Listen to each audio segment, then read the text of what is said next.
मोदी सरकार के तो सिर मुड़ाते ही ओले पड़े। एक तरफ सदन का सत्र शुरू हुआ, इंडिया गठबंधन ने कमान संभाली, तो प्रधानमंत्री नरेंद्र मोदी सदन छोड़कर भाग खड़े हुए। वहीं दूसरी तरफ सुप्रीम कोर्ट में भी आज ही के दिन गजब हो गया है।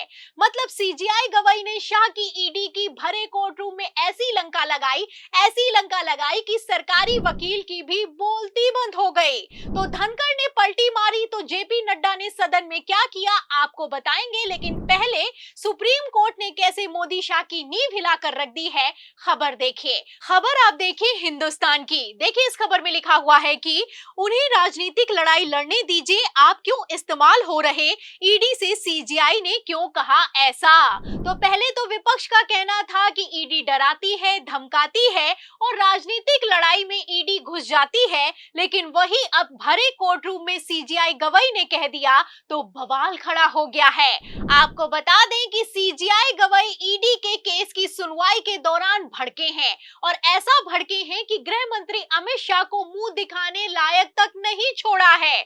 दरअसल ये केस कर्नाटक के मुख्यमंत्री के सिद्धारमैया से जुड़ा हुआ है। सिद्धारमैया की बीवी पीएम पार्वती पर ईडी ने मनी लॉन्ड्रिंग का केस ठोका है और मनी लॉन्ड्रिंग का केस ठोकने के साथ ही मुख्यमंत्री की पत्नी को समन भेजा है।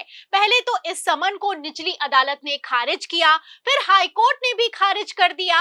अब इसी मसले को लेकर ईडी जैसे ही सुप्रीम कोर्ट पहुंची है, बवाल खड़ा हो गया है। सीजीआई गवाही ने कह दिया है कि आखिर आप चाहते क्या है। जब निचली अदालत ने खारिज कर दिया, हाई कोर्ट ने खारिज कर दिया, तो हम क्या ही कर लेंगे।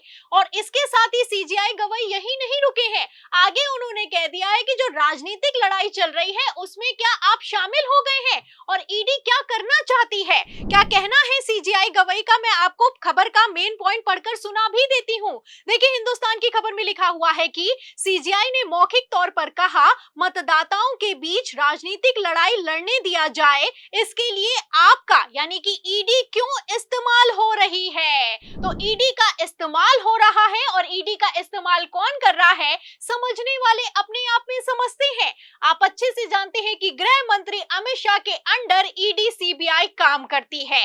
ईडी ने जब कर्नाटक के मुख्यमंत्री के सिद्धारमैया की बीवी के खिलाफ समन भेजा है तो सीजीआई गवाही ने तल्ख टिप्पणी की है। सिर्फ टिप्पणी नहीं की है, इस टिप्पणी में सीजीआई गवाही ने तो यहां तक कह दिया है कि राजनीतिक लड़ाई में स्वतंत्र एजेंसियों का इस्तेमाल क्यों किया जा रहा है। तो सीजीआई गवाही ने मौके पर चौका मारा है। एक तरफ सीजीआई गवाही ने टिप्पणी की है, वहीं दूसरी तरफ गृह मंत्री अमित शाह के वकील ने दलील दी है।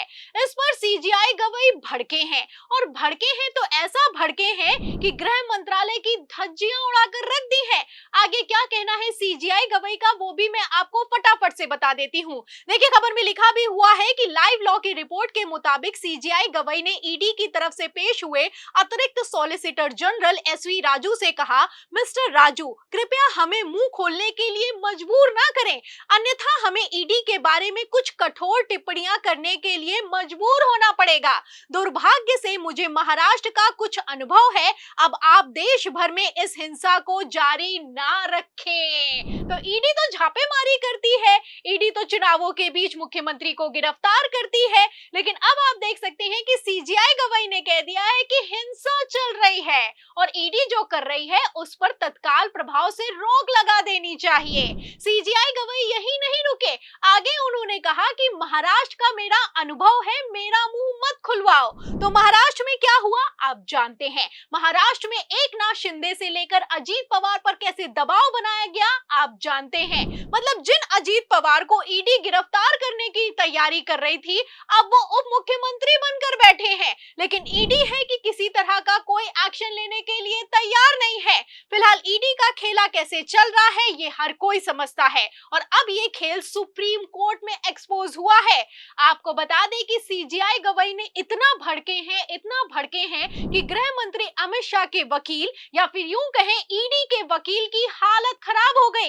ईडी के वकील की तो इतनी हालत खराब हो गई कि राजू जो याचिका लेकर आए थे उसे लेकर वापस भाग खड़े हुए हैं। खबर में आगे लिखा भी हुआ है, देखिए एबीपी की खबर में लिखा भी हुआ है कि ईडी की तरफ से additional solicitor general S V Raju पेश हुए। सुप्रीम कोर्ट की टिप्पणी के बाद उन्होंने अपील वापस लेने की बात कही। सीजीआई गवाई ने इस पर कहा, हमें सिंगल जज के दृष्टिकोण में कोई त्रुटि नजर नहीं आ रही है, इसलिए हम ईडी की अपील को खारिज करते हैं। सीजीआई गवाई ने कहा कि हमें एसवी राजू का धन्यवाद करना चाहिए कि उन्होंने कठोर टिप्पणियां करने से बचा लिया है। अब बचा लिया है या फिर कि सीजीआई गवाई ने शाह की ईडी को फंसा दिया है, आप समझ सकते हैं। मतलब सीजीआई गवाई ने इतनी तल्ख टिप्पणी की कि additional solicitor general S V Raju, जो कि गृह मंत्रालय या फिर यूं कहूं ईडी की तरफ से सुप्रीम कोर्ट में पेश हुए थे, उन्होंने अपनी याचिका को तत्काल प्रभाव से वापस ले लिया।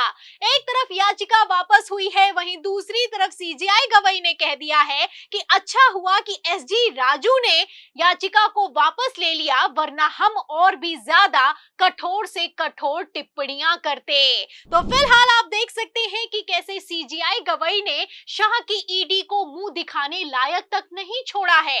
और ऐसा पहली बार नहीं हुआ है, इसके पहले भी जब तमिलनाडु के मुख्यमंत्री एमके स्टालिन ने ईडी के खिलाफ सुप्रीम कोर्ट में याचिका दाखिल की, तो भी सीजीआई गवाई भड़के और बयान दिया कि आपकी ईडी ने हदें पार कर दी हैं।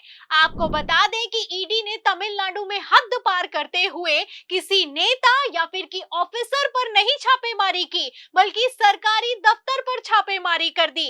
इसके बाद सीजीआई गवाई ने सख्त एक्शन लिया। तो जो तमिलनाडु में हुआ वही कुछ अब कर्नाटक में भी होता हुआ नजर आ रहा है।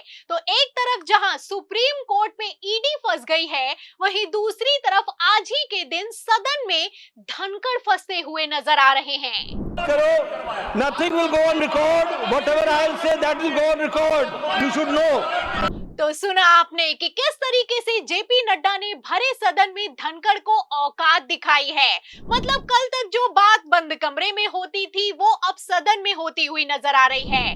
भरे सदन में एक दो बार सभापति धनखड़ ने जेपी नड्डा को टोक कर दिया। जेपी नड्डा ने कह दिया कि कुछ रिकॉर्ड में नहीं जाएगा, मैं जो कहूंगा वही रिकॉर्ड होगा। मतलब जो लाइन धनखड़ को कहनी चाहिए वो नड्डा बोलेंगे तो सदन का क्या होगा और सदन चलाने वाले धनखड़ का क्या होगा, सवाल खड़ा होता है।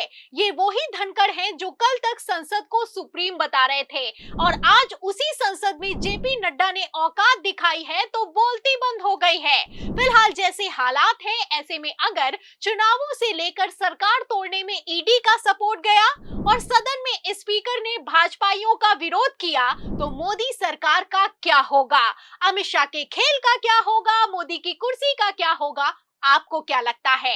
आपकी क्या राय है इस सवाल के जवाब में, पूरी रिपोर्ट पर, सीजीआई गवाई के एक्शन पर और सदन में मोदी सरकार की हालत पर? जो भी आप सोचते हैं हमें कमेंट बॉक्स में जरूर लिखें। वीडियो को ज्यादा से ज्यादा शेयर करें, हमारे चैनल को लाइक करें, सब्सक्राइब करें, ज्वाइन करें। फिर मिलती हूँ अगली खबर के साथ, तब तक के लिए धन्यवाद।